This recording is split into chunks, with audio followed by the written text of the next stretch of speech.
Good morning mga kananay. Ayan, share ni kananay. Magluluto siya ngayon ng pork mechado. Ayan, ito yung ating minarinate na karne ng baboy. Ang part niyan ay kasim. Ayan. Ito yung ating nilagay na mga gulay or sangkap niya. Patatas, ayan. Carrots, tsaka bell pepper. Siyempre ating panggisa, sibuyas, bawang at kamatis.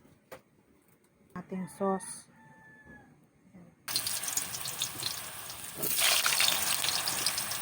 Bilisang prito lang po. Segregate na natin muna ito.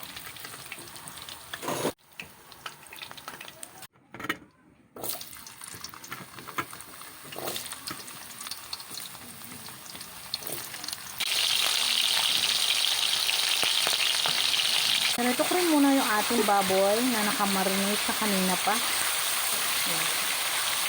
Para mas masarap. Pagkatapos nito, saka tayo magigisa ng ating sibuyas at bawang.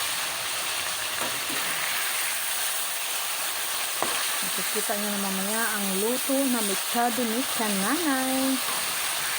Ayan, gigisa natin ating bawang at sibuyas. Sabay-sabay ko nilagay.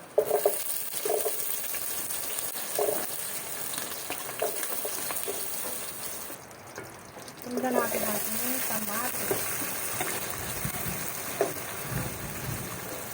Ayan, nagisa na siya. Ilagay natin pinirago natin pork.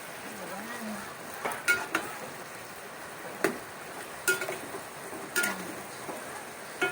Pagkatapos nito, lalagyan na natin siya ng tubig.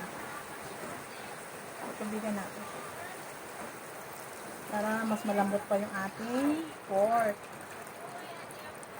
Ayan. Ayan. Ngayon, tatakpan natin siya ulit. Babalikan natin siya pag malambot na yung ating karne. Ayan. Titingnan natin kung malambot na yung ating. Ayan. Malambot na siya. May sabaw-sabaw lang po yung ating mechado ngayon. Okay. Nilalagay na natin ating mga patatas, carrots at bell pepper. Luto na rin naman yan siya. Ketchup. Ketchup lang pong aking nilagay, hindi po tomato sauce. Para mas mura.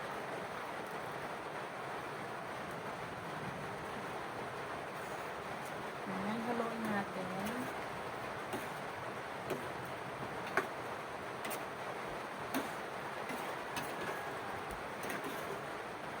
Templado na po yan, nilagyan ko na po yan ng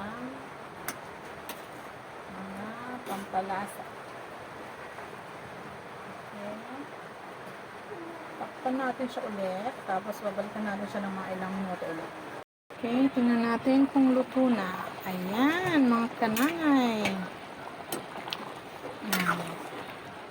Kakain na naman tayo, mga kananay. Ayan siya. Ayan, luto na po yung ating pork mechado. Ayan. Thank you, mga kananay. God bless.